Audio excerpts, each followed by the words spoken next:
Bon bah salut à tous, pour cette nouvelle interview sur Globe MMA, j'ai le plaisir de t'avoir Rudy Koya, fondateur de Superphysique. Voilà, bah merci déjà JB de me donner l'occasion de participer avec toi à l'actualité du MMA. Donc voilà, ouais, comme tu dis, fondateur de Superphysique.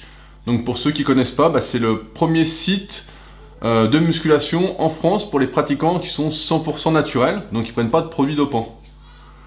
Et ouais, moi personnellement je suis un lecteur de Superphysique depuis un bon moment. Vraiment j'apprécie beaucoup ce que vous faites, c'est vraiment très instructif pour qu'on soit débutant, qu'on soit intermédiaire ou avancé en musculation et on peut rappeler donc que tu es un pratiquant naturel. Voilà, bah ouais, c'est naturel, donc ça veut dire sans produits dopants, c'est-à-dire que c'est quelque chose contre quoi on lutte depuis un peu des années. Et c'est comme ça qu'en fait est né Superphysique, pour lutter un peu contre l'hypocrisie ambiante qu'il y avait dans le milieu de la musculation. Donc je sais que tu es un fidèle lecteur parce que tu m'as dit quand tu m'as contacté, et j'étais assez surpris, et comme je te connaissais en plus déjà, je suis un petit peu l'actualité des MMA, ça m'a fait plaisir et j'ai tout de suite accepté ton offre de participer. Ouais, c'est ça exactement en fait, juste pour expliquer un petit peu au lecteur, donc moi j'avais pour idée de faire donc une sorte d'échange, de discussion avec un professionnel de la préparation physique. Parce que là j'étais en train de regarder l'actualité de Jon Jones et on est tous un petit peu surpris, étonnés de voir qu'il fait des entraînements vraiment très poussés avec beaucoup de mouvements d'haltérophilie. Et je me suis dit mais la meilleure personne que je pourrais contacter pour pouvoir en parler, ça serait toi quoi. Et donc je t'ai envoyé un petit mail et tout de suite voilà, il s'est passé quelque chose, on a sympathisé et c'est cool. Ouais, c'est cool, moi je suis assez content de participer à ce projet-là, ça me sort un peu du milieu de la muscu habituelle. Parce qu'à la base j'entraîne surtout des personnes qui veulent prendre du muscle. Je suis aussi spécialisé dans le powerlifting, donc la force athlétique, donc là avec Jon Jones ça tombe assez bien. Donc j'ai entraîné pas mal d'athlètes d'équipe de France à une période.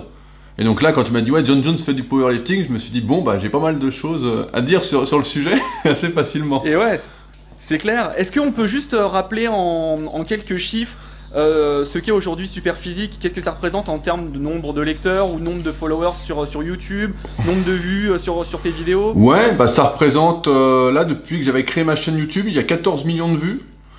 Donc c'est assez énorme. Ça représente à peu près 1 million de vues par mois sur le site. Et ouais. Voilà. Sur les vidéos en moyenne, une bonne vidéo sur ma chaîne, ça fait à peu près 20 à 30 000 vues la première semaine, on peut dire. Et ouais, voilà. Mais voilà, c'est vraiment réservé à ceux qui n'arrivent pas à progresser, qui sont pas très doués en fait. On est un peu le porte-parole de celui qui est pas super doué, du super chinois comme je dis entre guillemets. Et moi je pense être aussi d'ailleurs l'un de ceux-là, quoi, tu vois, l'un de ces super chinois qui à la salle fait un peu tout et n'importe quoi. Ouais, voilà, j'ai pas le talent du super chinois, malheureusement, j'ai pas les performances qui peuvent aller avec, quoi. Voilà, donc on est un peu le porte-parole de celui qui est pas doué et qui veut comprendre justement comment progresser en faisant les choses de manière logique et en ne laissant rien au hasard. C'est un peu la phrase, ne rien laisser au hasard. J'aime pas trop compter sur sa chance. Voilà l'objet aujourd'hui de cette vidéo. Donc on va essayer de décrypter les entraînements de Jon Jones actuellement. Il poste tout un tas de vidéos sur ses réseaux sociaux, que ce soit sur Facebook, Instagram. On voit qu'il fait plusieurs exercices en salle de musculation, des exercices de powerlifter, d'haltérophilie. Donc juste avant de parler de tout ça, des différents exercices, on va rappeler aujourd'hui qui est Jon Jones pour ceux qui ne le connaissent pas encore, même si aujourd'hui la plupart des passionnés de MMA savent de qui il s'agit. Donc Jon Jones, il a 28 ans, il mesure 1m93, il pèse 95 kg quand il est en compétition. Hors compétition, il est un peu plus lourd. C'est l'ancien champion de l'UFC. Il a 21 victoires, une seule défaite. D'ailleurs une défaite qui n'est pas vraiment une défaite puisque il avait battu Matami, il avait été disqualifié pour ce combat-là. Donc il serait presque invaincu finalement. Son dernier combat c'était contre Daniel Cormier où il avait défendu avec succès sa ceinture, c'était lors de l'UFC 182. Et suite à ce combat-là, en fait, il a été suspendu parce qu'il s'est passé quelque chose. Qu'est-ce qu'il a appris alors? Alors, Jon Jones, en fait, c'est un peu compliqué. C'est un gars qui est très talentueux, qui est jeune et il aime bien faire la fête, on va dire. Il aime bien il aime bien consommer certaines drogues illicites et voilà, il a fait une grosse bêtise. Bah parce que moi, de ce que je sais de l'UFC, c'est qu'il y a un moment, ils autorisaient pas le dopage, mais à un moment, ils ont été beaucoup plus restrictifs là-dessus. C'est ça, exactement. En fait, l'UFC, là, donc nouvelle politique depuis un certain temps, nouvelle politique antidopage avec des contrôles inopinés. Donc l'organisme américain de l'antidopage, donc l'USAID, donc contrôle maintenant quasiment tous les athlètes. Et en fait, John Jones a été contrôlé. Ils ont donc déjà ils ont vu qu'il avait pris de la marijuana, je crois, non, de la cocaïne. Je crois que je suis en train de me mélanger un petit peu les crayons entre tous les bah, en gros, il a pris une substance illicite. Et surtout, ce qui s'est passé avec John Jones, c'est qu'en fait, il a eu un accident de voiture. En étant drogué. En étant drogué, c'est ça, exactement. En étant drogué, il a percuté donc une voiture. Dans cette voiture, il y avait une femme enceinte.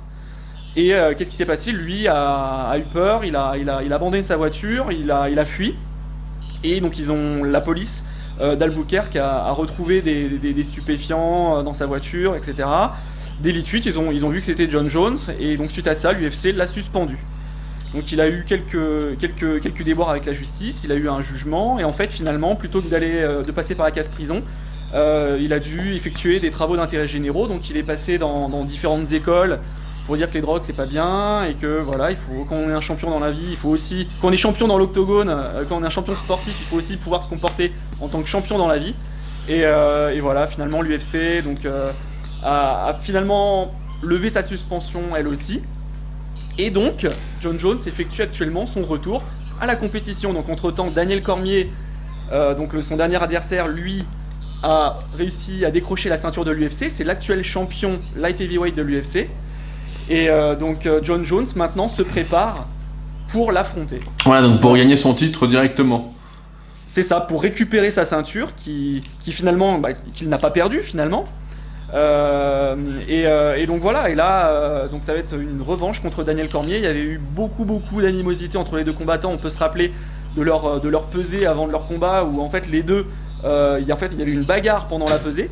Les deux s'étaient affrontés pendant la pesée, et donc suite à ça ils avaient eu aussi quelques amendes, etc. Et donc là John Jones revient à la compétition, et donc ce qu'on peut voir dans les réseaux sociaux, c'est que John Jones fait des exercices qu'on n'a pas l'habitude de voir en préparation physique en MMA. On a l'impression qu'il met véritablement l'accent sur le powerlifting. Donc Rudy, j'aimerais avoir ton avis là-dessus. Bah ouais, mais en fait de ce que tu m'as dit, c'est que John Jones, on lui a souvent reproché un manque de force, c'est ça? C'est ça, en fait John Jones, c'est un athlète qui a beaucoup de qualités. C'est un athlète qui est complet, il est fort debout, il est fort au sol, il est rapide, il est technique. Mais il a quand même un petit manque de force, on pourrait dire, surtout d'un point de vue knockout power en fait. Pouvoir mettre KO en un coup. Voilà, c'est ce que j'allais dire, en fait, il n'arrive pas à tout de suite les sécher, quoi. C'est ça, exactement. Un coup, ça, il n'arrive pas. Si on compare par exemple à d'autres combattants comme Anthony Johnson, qui potentiellement serait l'un de ses futurs adversaires, Anthony Johnson, lui, est capable de mettre KO sur un coup. Okay. John Jones a beaucoup plus de difficultés à ce niveau-là. Et donc, on pourrait s'interroger là-dessus. Est-ce qu'aujourd'hui, sa préparation physique, est-ce que le fait de faire des exercices de powerlifting va lui permettre d'acquérir de la force et potentiellement de pouvoir mettre KO sur un coup? Bah c'est une bonne question, parce que justement, comme tu m'as demandé, après j'ai été voir ce qu'il faisait, etc. Donc le powerlifting, pour ceux qui ne connaissent pas, c'est l'accent sur les 3 mouvements de force, à savoir le squat, le développé couché et le soulevé de terre. Et ce qu'on peut voir de John Jones, avant de faire une analyse de ces mouvements qui va être assez drôle, je pense, c'est que de base, il est assez longiligne. De ce que je vois, il doit avoir une super allonge. Aussi bien des jambes que des bras. Je sais pas si c'est mesuré ça à l'UFC par exemple, l'allonge. Si on l'allonge, alors attends, je peux la retrouver normalement ici. Là. Mais quand j'analyse son physique, j'ai l'impression que son buste est assez court et qu'il a des jambes très très longues. Donc il est assez longiligne de base. Et quand il fait donc son squat, son soulevé de terre, son développé couché, en fait il n'est pas fait pour ces mouvements-là, pour les faire sans risque à la base. Pour pouvoir les faire sans risque quand on est très longiligne. Donc ça fait un peu comme moi, j'ai même l'impression d'être un peu moins long que lui, malgré que je suis un peu plus grand. Mais on voit qu'il a vraiment les jambes très longues, les bras très longs, et bien ça, pour pouvoir faire les mouvements de force correctement, avec une bonne technique, c'est-à-dire avec le dos cambré, pas trop étirer les pecs quand on fait le développé couché, pas s'arracher une épaule en bas, etc. Eh bien il faut avoir plus de mobilité, de souplesse.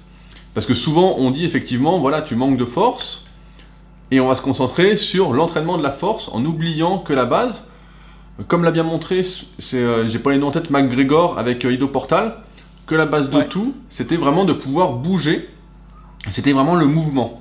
Et une fois que tu peux bouger, seulement après, tu peux construire la force. Mais là, de ce qu'on voit, ce qui serait pas forcément une mauvaise idée, de faire du powerlifting pour John Jones pour prendre de la force, c'est que là, comme il n'a pas la mobilité nécessaire, on voit que ces mouvements deviennent très dangereux, quoi. On voit par exemple un squat qui est en sumo. Donc sumo, ça veut dire qu'il écarte énormément les jambes. Et sur le ring, jamais il va se retrouver en position sumo comme ça, en fait. Je pense qu'il va lever une jambe, mais il va jamais écarter les deux en même temps, tu vois. D'accord. Et plus un effort est fait dans une position qui s'éloigne de l'activité sportive, moins il y a de transfert. Donc déjà, si on analyse son squat, qui est sumo, pour éviter justement qu'il penche le buste en avant, vu qu'il n'a pas une super mobilité de cheville a priori, d'accord. Et ben il est obligé de compenser en écartant plus, et même s'il prend de la force sur son squat sumo, ben le gain dans l'octogone en fait sera ridicule, parce qu'il n'y a aucun gain en fait.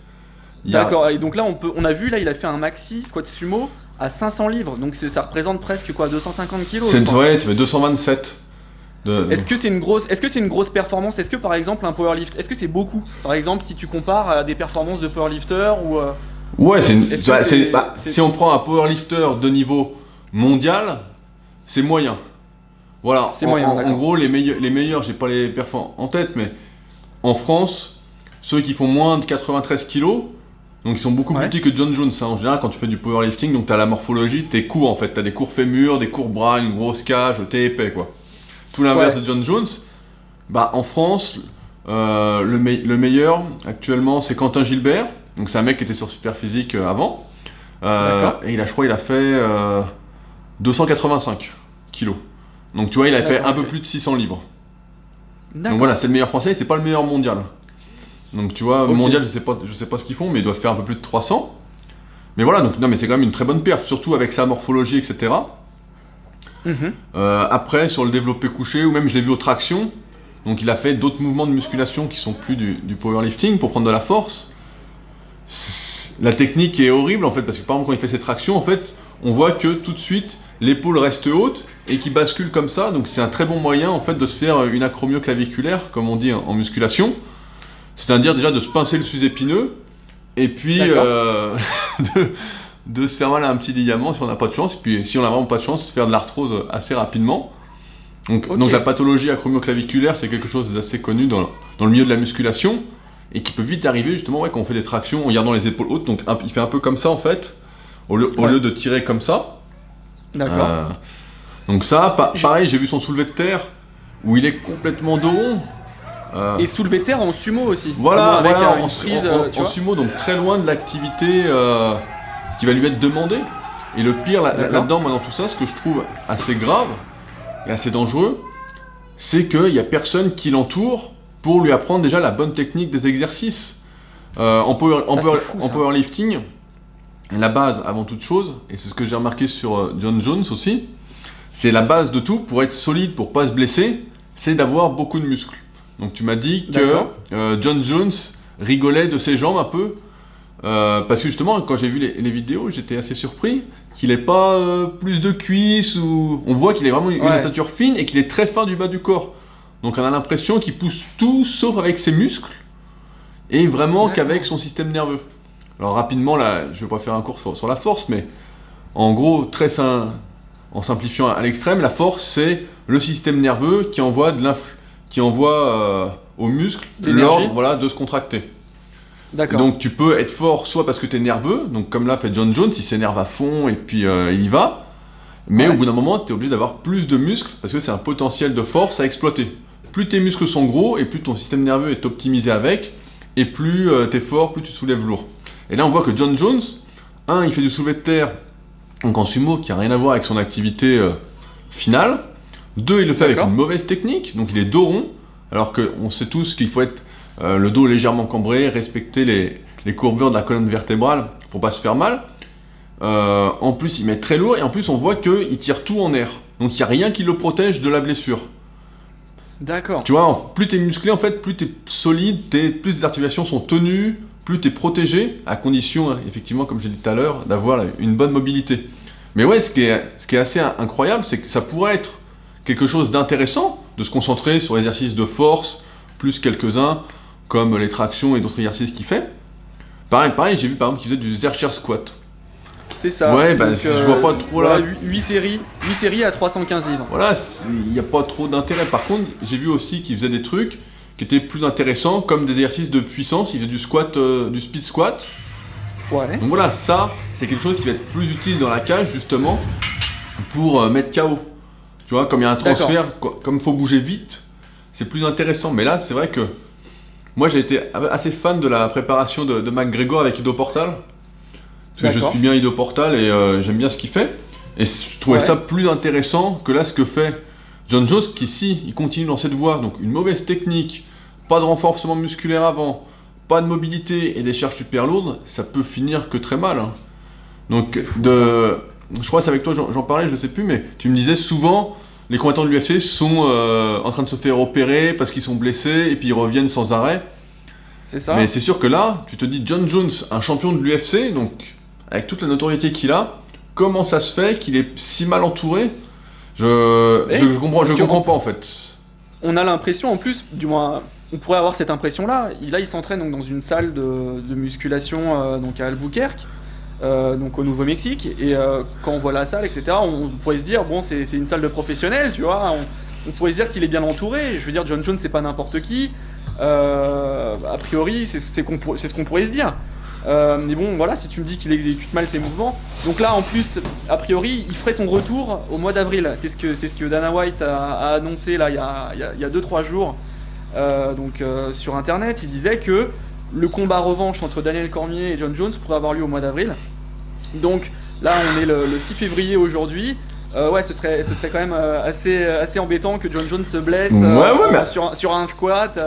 Bon, après, ce qu'il faut savoir aussi, c'est qu'il y a des gens en musculation d'expérience qui font n'importe quoi pendant des années et qui tiennent, qui n'ont pas de blessure. Mais c'est comme l'alimentation. Je donne souvent l'exemple, je dis voilà, pour développer un cancer, bah, il te faut. C'est 15 ans après ta connerie qu'il arrive le cancer. Bah, en musculation, c'est un peu pareil. Tu fais tes conneries, et puis tu vas à un moment payer tes erreurs. Donc là, si ça fait 6-8 mois qu'il fait ça, a priori, il va tenir, mais faut pas qu'il continue très longtemps. Mais c'est vrai que de base, dire voilà, tu manques de force, je vais travailler la force en faisant des cycles de powerlifting, en adaptant la technique par rapport à ce que je vais faire dans l'octogone, c'était une bonne idée. Il n'y avait pas, encore une fois, à condition d'avoir la mobilité, la base est la mobilité, et après c'est le développement de la force qui va coordonner le développement des autres aptitudes physiques. Mais là, tout est éloigné de son combat, ça n'a rien à voir, et puis la technique est franchement horrible, quoi. Donc c'est vraiment la question. Quand tu m'as écrit pour me demander, je me suis dit comment ça se fait qu'il n'y ait pas quelqu'un de professionnel avec lui qui lui dise voilà, apprends bien la technique. Après, je me mets aussi à sa place, il n'a pas beaucoup de temps et apprendre la technique, ça prend déjà un long moment, surtout quand on part de pratiquement zéro au niveau technique. C'est comme s'il débutait un nouveau sport en fait. Et ouais, je comprends bien. Et là, par exemple, on a vu là dans l'une de ses dernières vidéos qu'il faisait de la montée à la corde. Est-ce que ça, par exemple, c'est un mouvement qui serait plus utile pour lui? Ouais, ça me paraît plus utile. J'ai pas vu la vidéo en entier, mais ouais, ça me paraît plus utile déjà, dans le sens où il doit être capable de bouger son propre corps.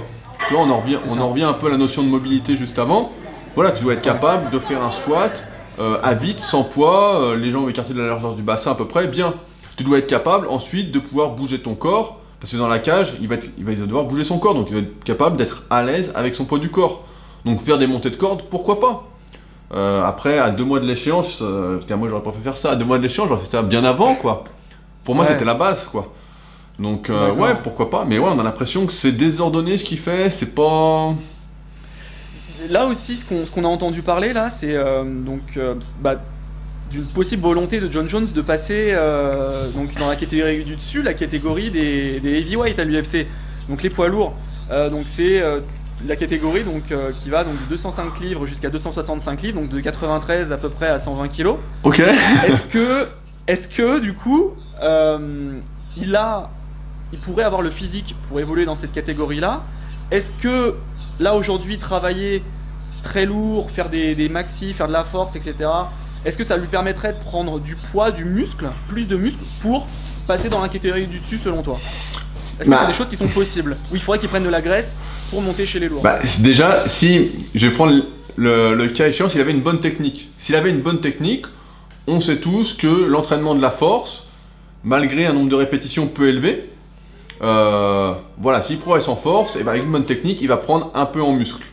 Il n'y a aucun doute là-dessus, sauf que c'est moins intéressant que de s'entraîner comme j'entraîne habituellement mes élèves, à savoir en série moyenne entre 8 et 20 répétitions, qui est normalement la fourchette un peu idéale pour prendre du muscle. Donc si tu progresses en série de 8 à 20 répétitions sur tes charges progressivement, c'est le meilleur ratio pour prendre du muscle et en même temps de la force que tu vas pouvoir travailler et exploiter ensuite avec la notion de potentiel que j'ai expliqué tout à l'heure.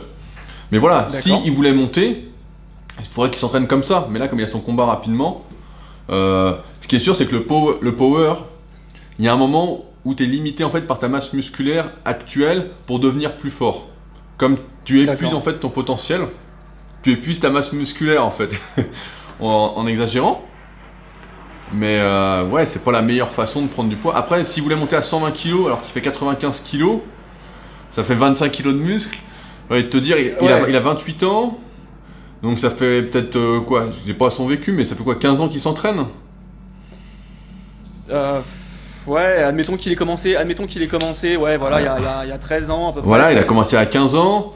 Son potentiel d'évolution musculaire, voilà, s'il a jamais fait vraiment de la muscu de manière intensive pour prendre du muscle, il doit avoir un bon potentiel de développement, mais pas 25 kg de muscle. Pas naturellement. Voilà, si demain. Voilà, pas naturellement. Si demain. Souvent, je suis un peu pessimiste là-dessus, mais on s'imagine qu'on prend beaucoup de muscles, qu'on va prendre des kilos de muscles comme ça. Alors que voilà, au niveau de Jon Jones, s'il prend 2-3 kilos de muscles, encore une fois, s'il reste naturel par an, voilà, c'est bien. Donc s'il veut monter à 120 kg rapidement pour pas se faire... Il faudrait un paquet d'années. Pour pas se faire éclater chez les lourds, il faut qu'il prenne du gras avec. Et même naturellement, personne va monter à 1m93, 120 kg sec comme il est aujourd'hui, quoi. Donc il va être obligé de prendre du gras et de s'entraîner de manière différente, au moins pendant une période. Après, ça dépend quand sont ses combats, la fréquence des combats, etc. Mais c'est vrai que... Et ouais, c'est ça, parce que lui, en fait, il envisagerait, avant de passer chez les lourds, de faire 3 combats. Donc d'affronter Daniel Cormier, là, pour son retour, récupérer sa ceinture. Un éventuel combat contre Anthony Johnson, qui est l'un des prétendants au titre. Et un rematch contre Alexander Gustafsson, qui est aujourd'hui l'adversaire qui lui a donné le plus de fil à retordre. S'il enchaîne ces 3 victoires-là à l'UFC, ensuite il envisagerait de passer chez les lourds. Ok, ouais, donc, après... Donc, tu vois, là, ça voudrait dire que dans un an, admettons, hein, dans un an et demi, il envisagerait de passer chez les lourds s'il devait faire ces 3 combats-là. Donc, en un an et demi, ça voudrait dire prendre quand même pas mal de poids, quoi. Ouais, j'y crois pas trop. J'ai envie de te dire, à quelle fréquence sont-ils contrôlés pour les produits? Ouais, c'est ça. J'ai envie de dire, est-ce qu'ils sont contrôlés hors saison? C'est ça. C'est la question que je te pose, parce que là, je te dis, le mec, si il est pro et tout, je sais pas, il gagne des millions, il veut vraiment monter, c'est son truc et tout, faut qu'il se dope hors saison, quoi. Hein. Voilà, faut qu'il prenne encore plus de... Et puis il faut qu'il apprenne bien les mouvements, parce que s'il se dope et qu'en plus il fait des mouvements dégueulasses... là, Donc il va prendre plus lourd, à l'entraînement et il va se blesser encore plus vite. Ouais, là avec ce qu'il fait, de toute façon, avec son soulevé de terre, c'est la hernie discale qui lui tend la main, hein. C'est assez facile. D'accord.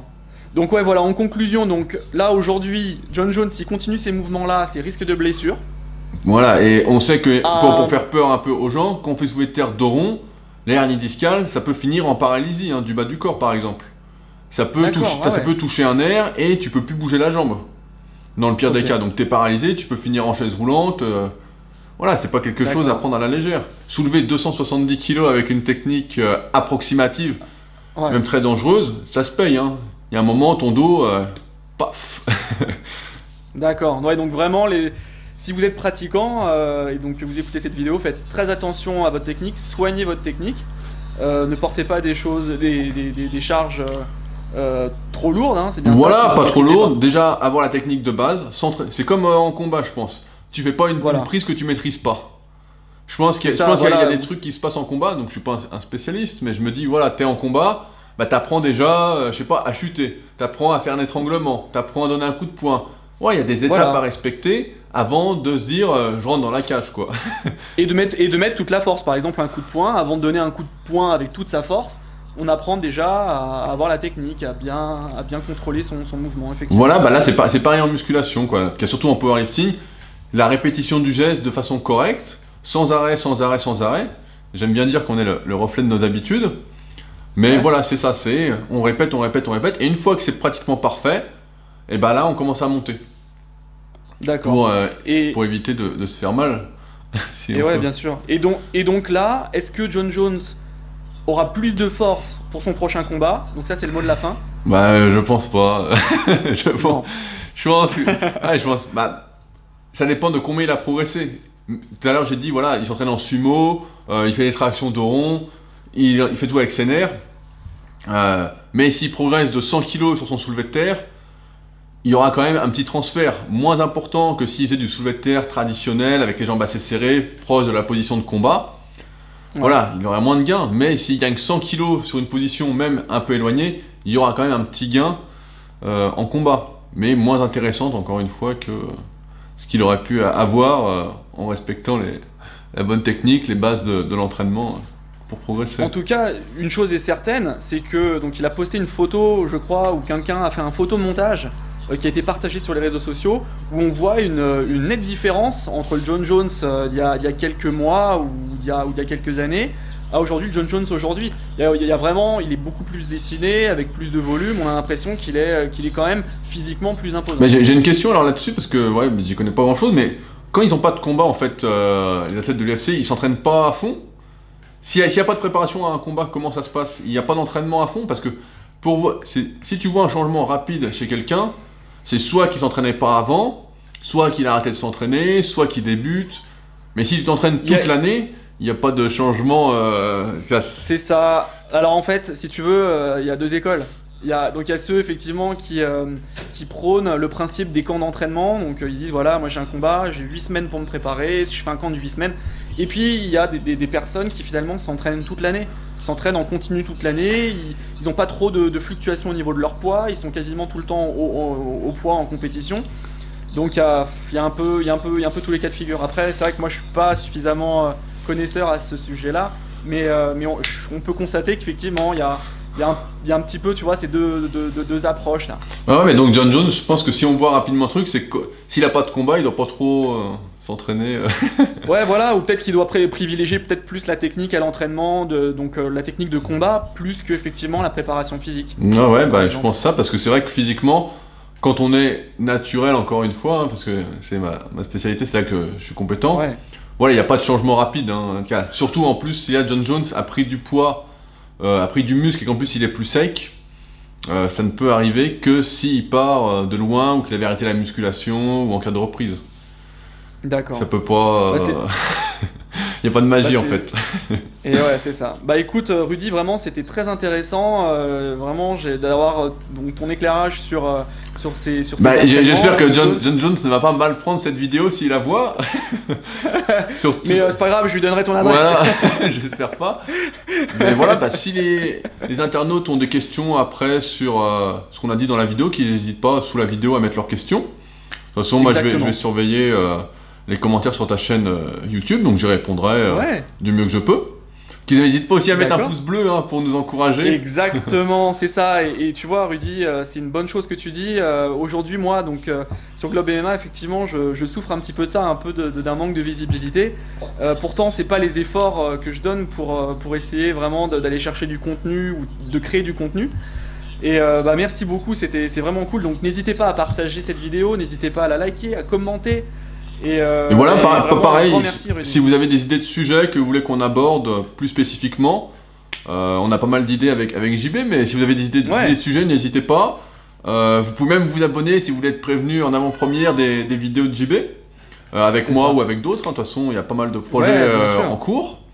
Ça fait toujours plaisir d'être soutenu, donc ça, faut pas l'oublier. C'est du travail qui est pratiquement bénévole que fait JB. Donc je pense qu'un juste retour, c'est de mettre un petit commentaire pour encourager, si ça vous plaît, de s'abonner, etc. Pour justement, comme je dis, tout travail mérite salaire, mais là il n'y a pas de salaire. Mais tout travail mérite un merci, j'ai envie de dire. un respect, voilà. C'est très sympa aussi, je vous encourage aussi, donc si vous êtes pratiquant de musculation, à vous inscrire sur le club Super Physique. Voilà, voilà le club, un petit mot sur le club Super Physique, en fait, c'est un moyen de motiver tous les pratiquants naturels ensemble. C'est un club virtuel en fait, où on se motive, on s'encourage, et il y a des tableaux de performance, où tous les jours je regarde des vidéos, je valide, je corrige les gens, gratuitement, c'est gratuit. Et voilà, on est là-dessus, on se fixe des objectifs ensemble, on progresse ensemble, on organise des concours, il y a les vêtements du club, il y a plein de petits trucs qui se mettent en place. Et le but, c'est de faire une sorte de Facebook de la muscu pour les pratiquants 100% naturels, pour vraiment qu'ensemble on arrive à se tirer vers le haut, parce que souvent on est isolé, on se dit voilà, dans les salles actuellement ça se dégrade un peu l'ambiance, personne se dit bonjour, personne s'encourage, c'est un peu froid. Et je me suis dit, comme j'ai le Super Physique Gym sur Annecy, j'ai ma propre salle, je me suis dit bah voilà, j'aimerais bien faire la même chose mais sur internet, pour ceux justement qui sont isolés, qui sont pas sur Annecy. Et pour l'instant ça prend bien, parce que là juste avant la vidéo je viens de valider la 1500e vidéo. Et ouais, et donc moi je posterai aussi, je pense, prochainement mes vidéos. Ah j'en ai pas encore posté parce que je me sens un peu ridicule pour le moment, mais ouais, non, mais après il y a tous les niveaux. Pour ceux qui connaissent pas, voilà, il y a tous les niveaux. On a fait exprès qu'il y ait un niveau à peu près débutant qui est atteignable par tout le monde. Il y a donc ça s'appelle niveau bronze, niveau silver, niveau gold, etc. On a mis des noms pour rigoler, mais pour que chacun puisse se motiver en fonction de son niveau. Donc un titre d'exemple, au développé couché, le premier niveau bronze, c'est 10 à 70 kg. Moi je suis silver. Ah, tu vois, t'es déjà silver. Il faut que je poste la vidéo pour que tu la valides. Voilà, c'est ça, c'est tout simple, on s'inscrit, on met sa vidéo. Et après, ça va vite, les membres interagissent entre eux. On peut s'abonner aux personnes comme sur Facebook, donc on est tenu au courant de l'actualité, organiser des rendez-vous. On a même un système de géolocalisation. Donc peut-être que tu verras que tu as d'autres membres du club Super Physique à Montréal. Et après, ça permet de faire des rencontres, de s'entraîner ensemble, de rendre le club plus réel. C'est ça, non, c'est une très bonne initiative, vraiment, j'ai qu'une chose à dire, continuez tout ce que vous faites, c'est passionnant, on apprend beaucoup de choses, et voilà, donc n'hésitez pas à suivre Rudy sur les réseaux sociaux, sur Facebook, sur Instagram. Voilà, je suis partout, on peut pas me louper si on veut me suivre. Voilà. Bon, on se dit donc à la prochaine peut-être pour d'autres vidéos. Alors. Voilà, à très bientôt, et puis merci d'avoir regardé jusqu'au bout, et bon entraînement surtout, faites pas n'importe quoi. Merci beaucoup Rudy, à la prochaine. Salut. Ciao.